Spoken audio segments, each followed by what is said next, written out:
produk halal atau UPH, Undang-Undang Nomor 33 Tahun 2014 mewajibkan sertifikasi halal bagi semua produk yang beredar di Indonesia, termasuk kosmetik. Kemudian, apa sih peran BPJPH? Apa itu BPJPH? Yaitu Badan Penyelenggara Jaminan Produk Halal, Kementerian Agama Republik Indonesia, yang bertanggung jawab menetapkan kebijakan, kemudian standar, dan juga mekanisme sertifikasi halal. Apa sih dampak regulasi halal pada profesi makeup artist atau MUA? Pemberlakuan kewajiban sertifikasi halal kosmetik secara penuh pada 17 Oktober 2026 tentu berdampak signifikan pada industri kecantikan nasional, khususnya makeup artist atau MUA. MUA dituntut memahami standar halal, memiliki produk bersertifikat, dan mematuhi regulasi. Sertifikasi halal menjadi nilai tambah untuk membangun kepercayaan dan profesionalisme MUA. Jadi, kenapa saya malah ke arah makeup artist nih UMKM-nya? Kalau membahas tentang sertifikasi halal. Jadi saya sudah melakukan beberapa observasi di Kota Palangkaraya ini sendiri. Saya memiliki banyak rekan-rekan yang memiliki profesi sebagai makeup artist. Saya mengajak mereka untuk berdiskusi sebelumnya apakah mereka tertarik untuk untuk mensertifikasi halal untuk usaha mereka.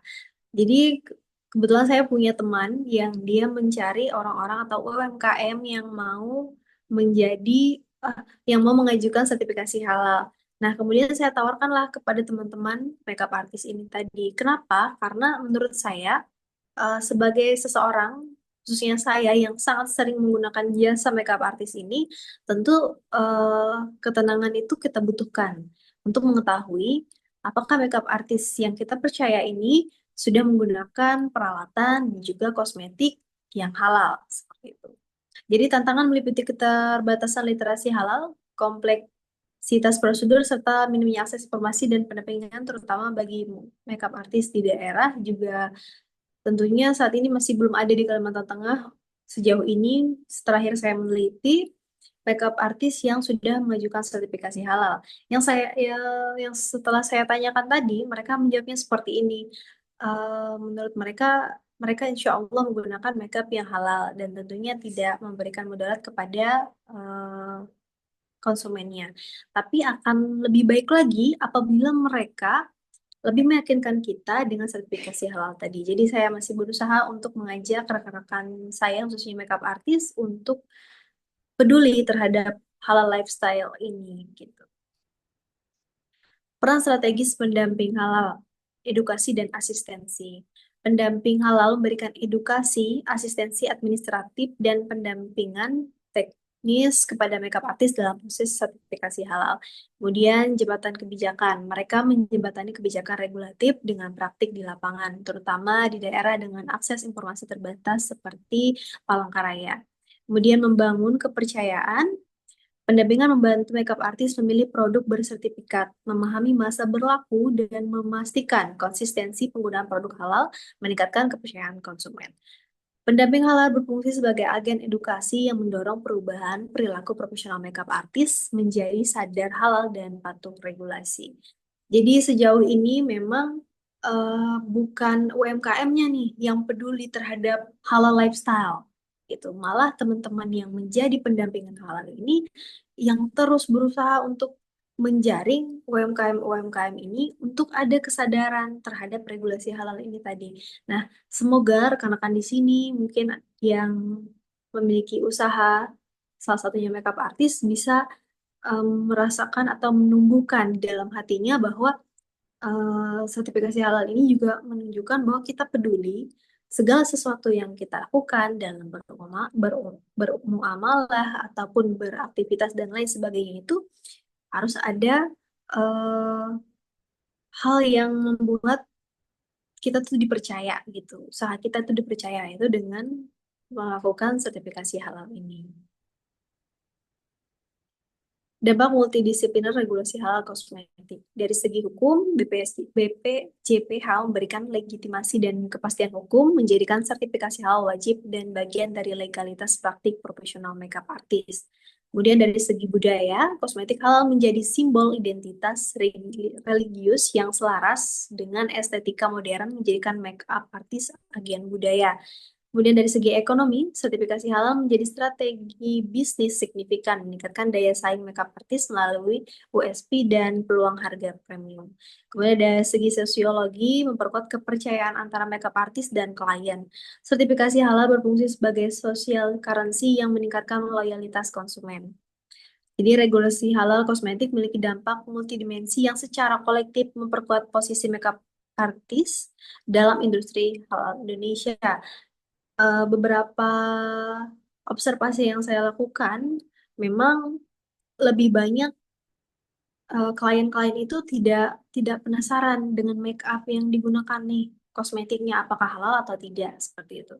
Jadi memang kalau untuk produk yang Indonesia itu kebanyakan sudah halal, yang biasanya belum tersertifikasi halal untuk produk make up atau kosmetik itu adalah yang high end, yang dari luar negeri. Nah, itu yang masih kita cukup ragukan untuk kehalalannya dan bisa disertifikasi halal dengan tahu itu tadi makeup mana atau kosmetik mana yang bisa digunakan untuk ini tadi apa namanya untuk klien seperti itu. Jadi untuk transformasi profesi makeup artist di mana profesionalisme dan juga perekonomian yaitu untuk yang pertama peningkatan profesionalisme. Penggunaan produk bersertifikat halal menjadi indikator kualitas, integritas, dan tanggung jawab profesional makeup artist. Ini berfungsi sebagai proxy trust. Konsumen menjamin produk bebas, bahan haram, dan juga kontaminasi. Makeup artist yang konsisten menggunakan produk halal memperoleh kepercayaan lebih tinggi, meningkatkan kredibilitas dan loyalitas konsumen. Ini memperkuat posisi MUA sebagai trusted advisor dalam layanan kecantikan. Kemudian untuk peluang ekonomi baru, regulasi halal membuka akses pasar Muslim Indonesia yang besar. Spesialisasi pada kosmetik halal menjadi strategi diferensiasi jasa, menjangkau segmen konsumen yang sebelumnya ragu. Ini memberikan peluang penerapan price premium atas jasa kecantikan dengan jaminan nih sudah tersertifikasi halal. Pasar kosmetik halal Indonesia diproyeksikan mencapai 11 miliar US dollar pada 2032. Kemudian untuk tantangan implementasi regulasi halal kosmetik ini, yang pertama biaya sertifikasi memberatkan yang menurut UMKM itu masih cukup memberatkan, seperti administrasi, pemeriksaan LPH, penyesuaian produksi, dan perusahaan rantai pasok ini menghambat kesiapan UMKM menghadapi kewajiban penuh pada Oktober 2026. Kemudian ada distribusi produk tidak merata, ketersediaan produk halal masih terkonsentrasi di Jawa dan Sumatera. Menyebabkan makeup artis di luar Jawa kesulitan akses. Ini menurunkan daya saing makeup artis daerah dan meningkatkan risiko penggunaan produk tidak bersertifikat. Kemudian rendahnya literasi halal, banyak makeup artis dan konsumen belum bisa membedakan klaim halal parsial dengan jaminan komprehensif. Asumsi produk merek muslim otomatis halal, minimnya pemahaman masa berlaku sertifikat dan halal greenwashing memperparah masalah. Kemudian ada kesimpulan, sinergi untuk ekosistem halal berkelanjutan. Regulasi regulasi halal kosmetik oleh BPJPH adalah instrumen strategis untuk industri halal terintegrasi di Indonesia. Ini mendorong profesionalisme makeup artist, memperkuat kepercayaan konsumen, dan membuka peluang ekonomi baru. Namun, tantangan seperti biaya sertifikasi, distribusi produk, dan literasi halal masih ada. Keberhasilan regulasi memerlukan sinergi lintas sektor antara BPJPH, pemerintah daerah, industri kosmetik, LPH, dan asosiasi makeup artist. Strategi inklusif seperti perluasan subsidi, penguatan logistik halal, dan edukasi berkelanjutan adalah kunci. Dengan pendekatan kolaboratif, regulasi halal akan menjadi motor penggerak ekonomi syariah nasional dan meningkatkan posisi strategis makeup artist dalam industri halal global yang komprehensif. Ya,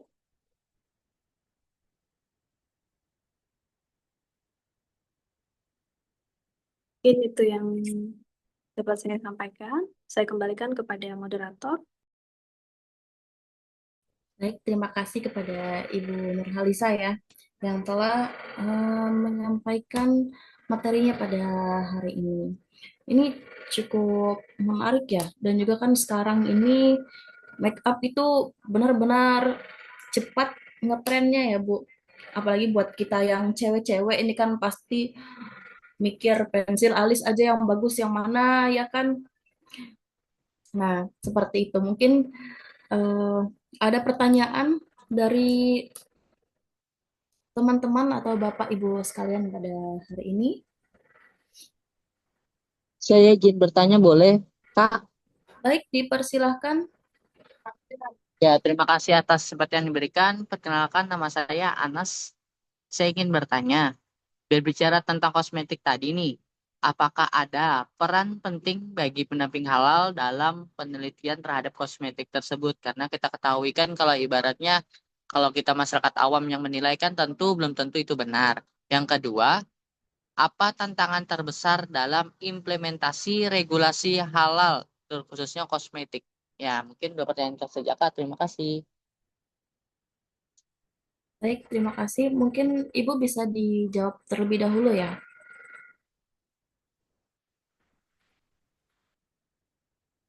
Baik, terima kasih atas pertanyaannya. Saya akan menjawabnya. Jadi kalau untuk peran penting pendamping halal dalam apa khususnya penelitian saya ini adalah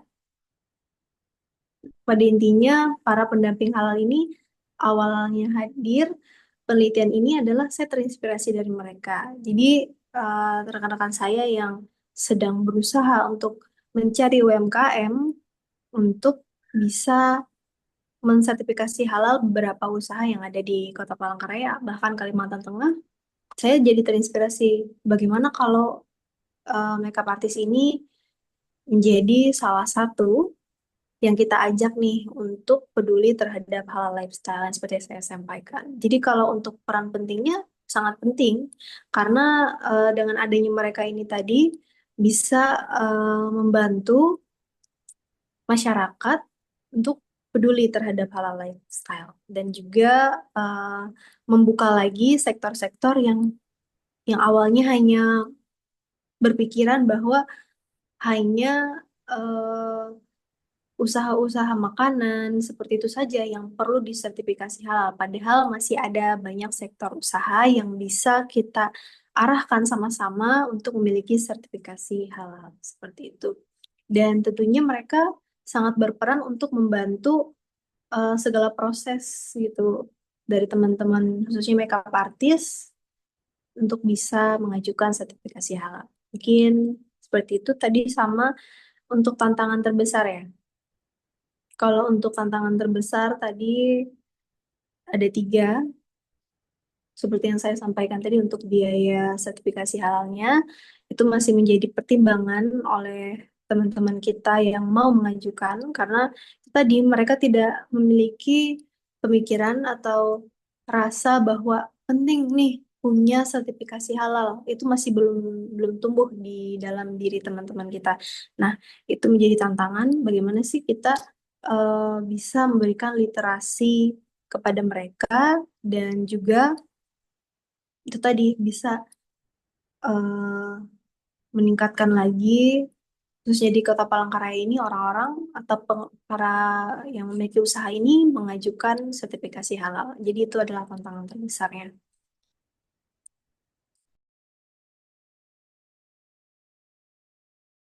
Baik, terima kasih kepada Ibu Nurhalisa.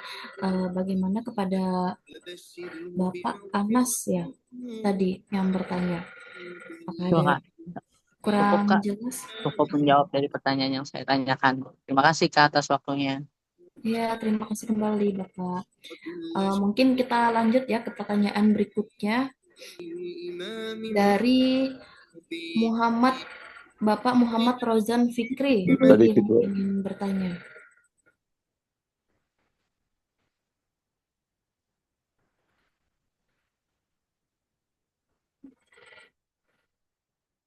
Baik, tadi yang ingin bertanya dipersilahkan.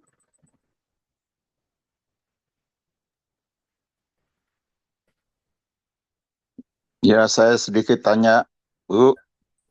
Ya, baik, dipersilahkan Bapak.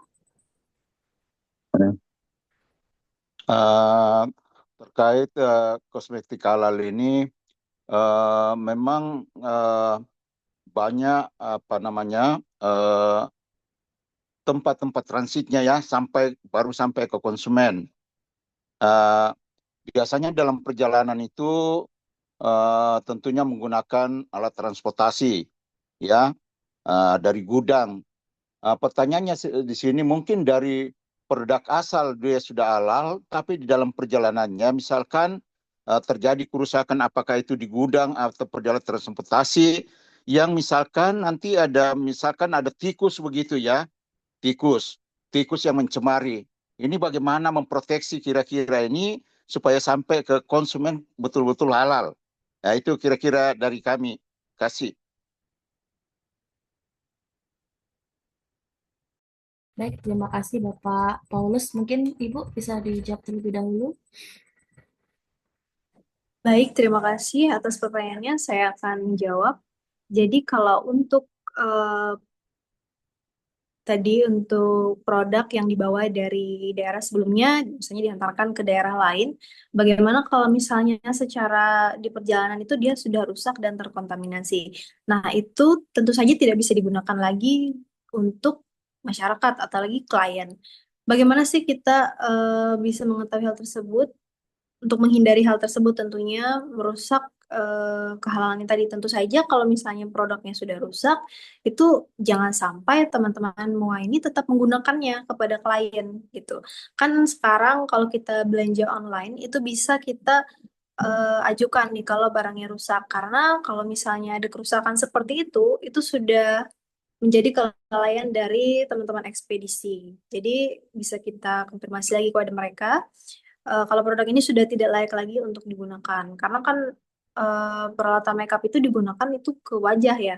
Kalau misalnya apa apalagi kena tikus segala macam itu tentunya sensitif sekali, bukan hanya halalnya saja yang terganggu, tapi penggunaannya tadi juga sangat berisiko gitu karena digunakan kepada kulit tubuh gitu. Jadi itu tadi kita awarekan lagi, kita beri literasi lagi kepada teman-teman kita khususnya makeup artist ini eh, agar mereka itu bisa peduli dan berhati-hati gitu dalam memilih brush, kemudian alat makeup dan kosmetik. Dan kalau sudah tahu produk ini rusak dan lain sebagainya, itu sebaiknya tidak digunakan seperti itu. Dan teman-teman di sini yang sudah tahu bisa memberitahu teman-temannya khususnya yang sudah memiliki pekerjaan makeup artist itu tadi. Mungkin seperti itu. Semoga bisa menjawab pertanyaannya ya.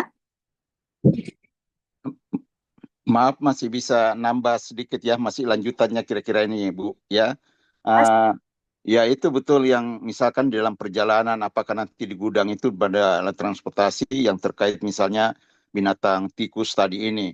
Sampai sejauh mana itu batas kehalalannya Bu? Apa kalau misalkan kosmetik itu pada dia punya apa namanya packingnya itu yang tercemar itu masih bisa dikatakan halal atau gimana batasannya? Atau kan sampai produk apa namanya aslinya di dalam misalkan di dalam kemasan botol atau di dalam kemasan apapun namanya itu, tapi kalau dia tercemar bagian luarnya saja itu gimana kira-kira? Apakah itu masih bisa dikatakan halal kalau tidak menyentuh daripada produknya itu sendiri, hanya kemasannya ini? Ya mohon maaf Bu, itu kira-kira dari saya. Saya melihatnya begitu. Iya, baik. Mungkin kalau untuk secara detail batasan-batasan makeup mana yang karena ini ranahnya kan kalau untuk produk kosmetik itu dinilainya saat produksi dan lain sebagainya. Jadi kalau untuk shipping itu masih belum ada di menjadi masuk kategori dari sertifikasi halal ini. Boleh nanti hal ini bisa menjadi salah satu saran untuk para yang mengurus sertifikasi halal gitu. Misalnya kita ajukan dan kita berikan saran. Jadi ini menarik sekali untuk dibahas karena sejauh ini belum ada nih yang kepikiran untuk meneliti bagaimana nanti resikonya kalau misalnya produk yang sudah awalnya halal ini tiba-tiba di jalan ada insiden yang seperti Bapak Paulus tadi sampaikan.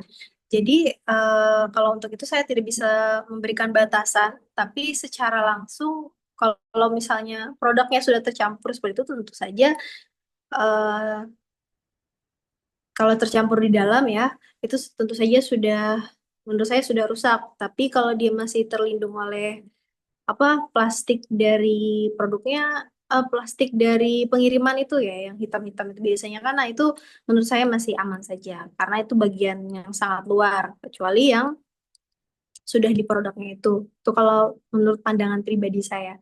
Dan ini sangat menarik, bisa kita ambil untuk bisa menjadi salah satu eh, pertimbangan pada produk halal tadi. Bagaimana sih batasan-batasannya untuk bisa menilai apakah produk itu masih halal atau dia sudah tercampur gitu.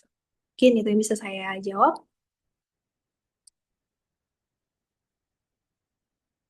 Oke, baik untuk terima kasih Ibu atas jawabannya. Mungkin kepada Bapak Paulus, apakah sudah cukup atau ada yang mau ditanyakan lagi? Ya, sudah cukup, Bu. Cukup. Ya. Baik, terima kasih kepada Bapak Paulus. Ini ada lagi Bu yang mau nanya dari Bapak Muhammad Rozan Fikri. Bagaimana strategi halal ini mengubah mindset masyarakat mau disertifikasi halal? Karena masyarakatnya tidak mau ribet. Produk MOA kan bahayanya ada yang merkuri dan ada yang aman dan yang bagus. Bagaimana masyarakat awam juga bisa mengetahui produk MUA ini bagus dan halal? Bagaimana strategi halal? Kalau Bu, Ya, boleh bertanya nanti Bu, ya.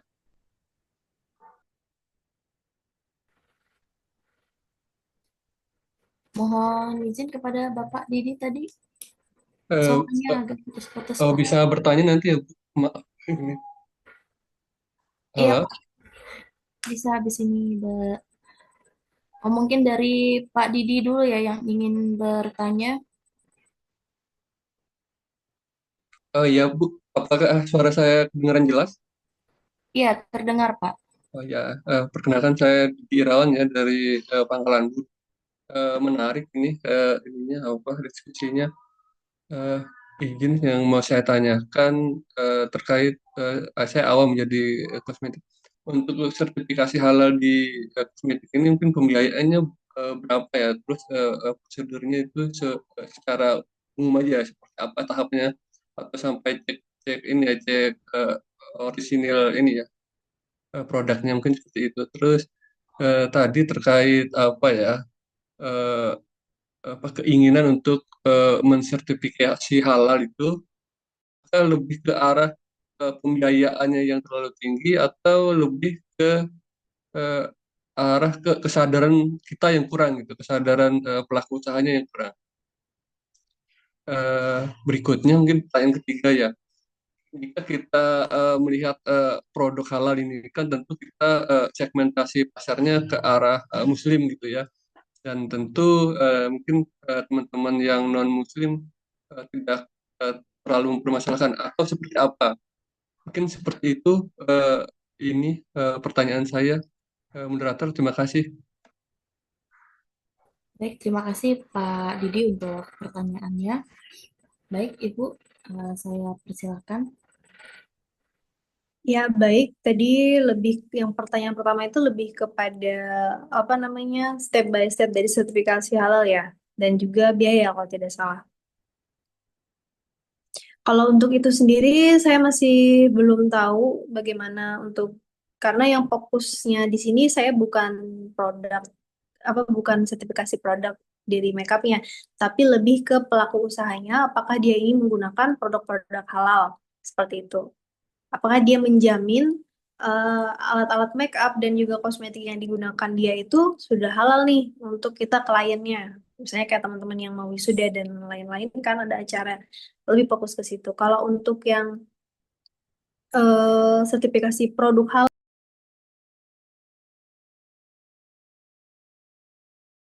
ini adalah falah tadi, maka dia akan mempertimbangkan nih melakukan sertifikasi halal adalah salah satu bukti bahwa dia bermuamalah ataupun beraktivitas di kehidupan ini berdasarkan syariat Islam. Seperti itu salah satunya dengan membuktikan usaha yang dia jalankan ini bersertifikasi halal gitu.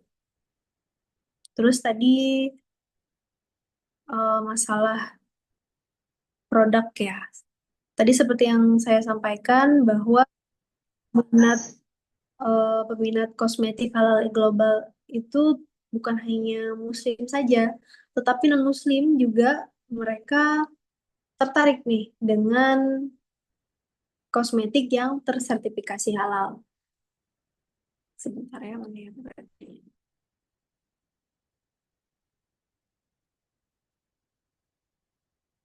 Karena menurut mereka produk itu memiliki, kalau produk itu tersertifikasi halal, maka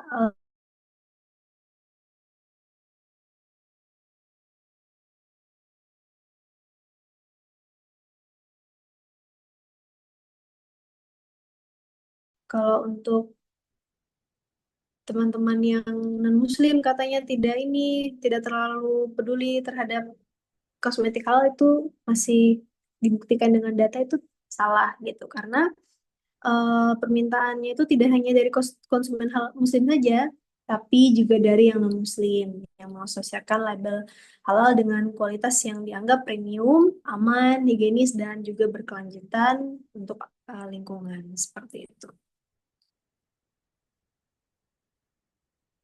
Ya, Oke, makasih. Eh, Pak, ya makasih ya. baik, sama-sama Bapak. Baik, terima kasih kepada Ibu tadi ya telah menjelaskan dari pertanyaan Pak Didi. Apakah ada lagi yang ingin bertanya dari teman-teman atau Ibu dan Bapak yang hadir pada hari ini? Yang di chat tadi nggak usah ya? Oh iya, ini satu lagi Ibu yang di chat itu dari Bapak Muhammad Rozan Fikri ya tadi. Nah, ini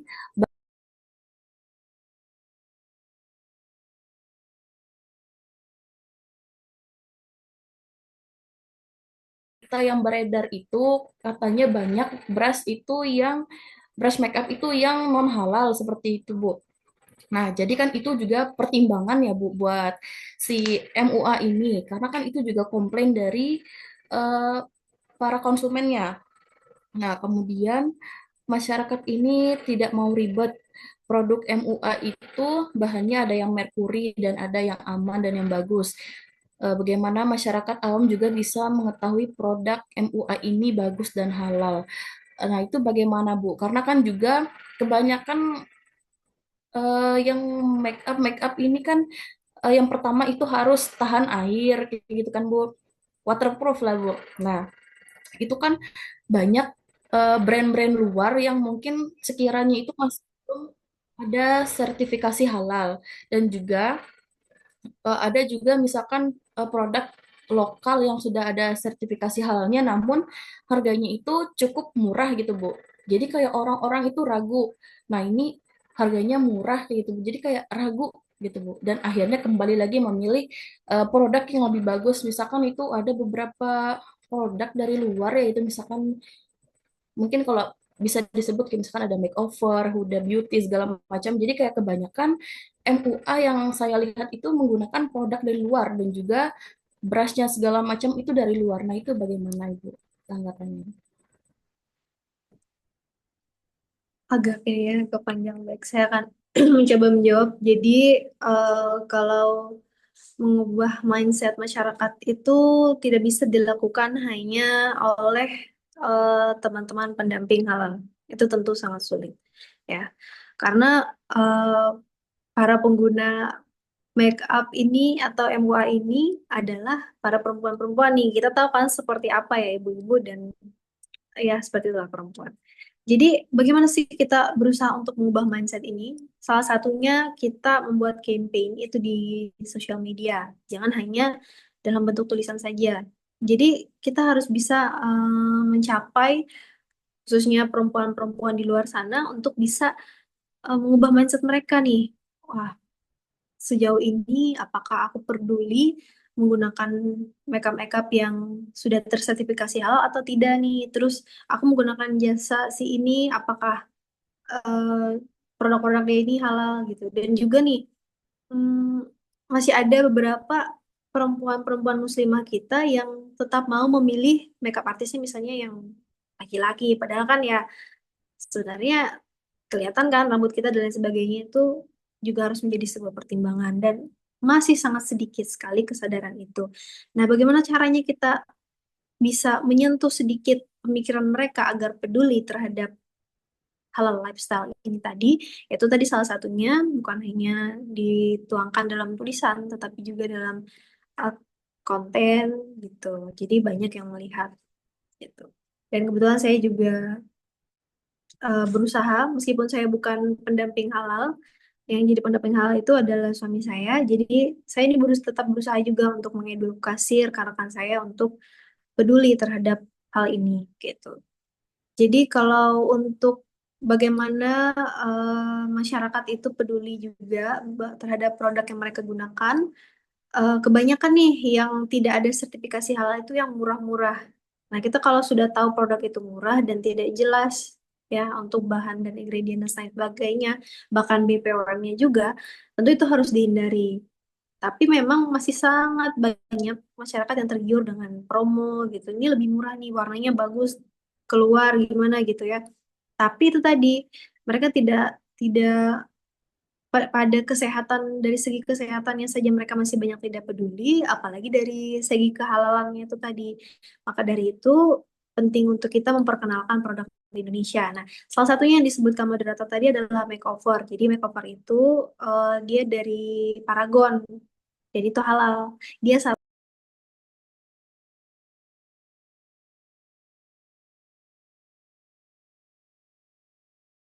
Bisa di-on dulu kameranya para teman-teman karena kita akan dokumentasi terlebih dahulu sebelum menutup ya. Bisa dibuka kameranya.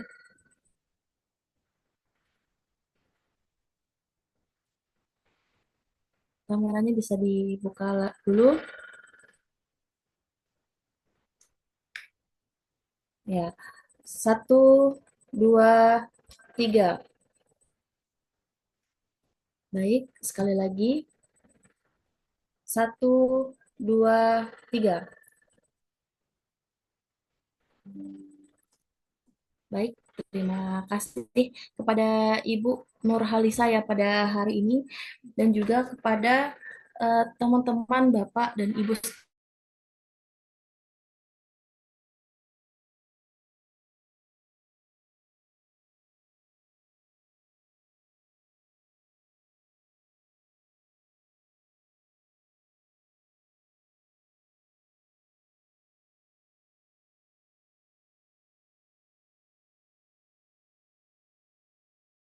Assalamualaikum warahmatullahi wabarakatuh. Waalaikumsalam warahmatullahi wabarakatuh. Baik, Bapak dan Ibu sekalian, serta yang berhadir pada hari ini, tak terasa kita telah berada di penghujung acara pada hari ini. Saya Vanessa Nuraziza menjadi moderator pada hari ini, mengucapkan terima kasih yang sebesar-besarnya atas kehadiran serta partisipasi Bapak dan Ibu sekalian. Kemudian saya juga mohon maaf sebesar-besarnya jika ada kata-kata maupun perbuatan berkenan selama memandu acara pada hari ini. Baik, karena tadi dibuka dengan doa, marilah kita menutup acara pada hari ini dengan doa. Berdoa dalam hati masing-masing, berdoa dimulai.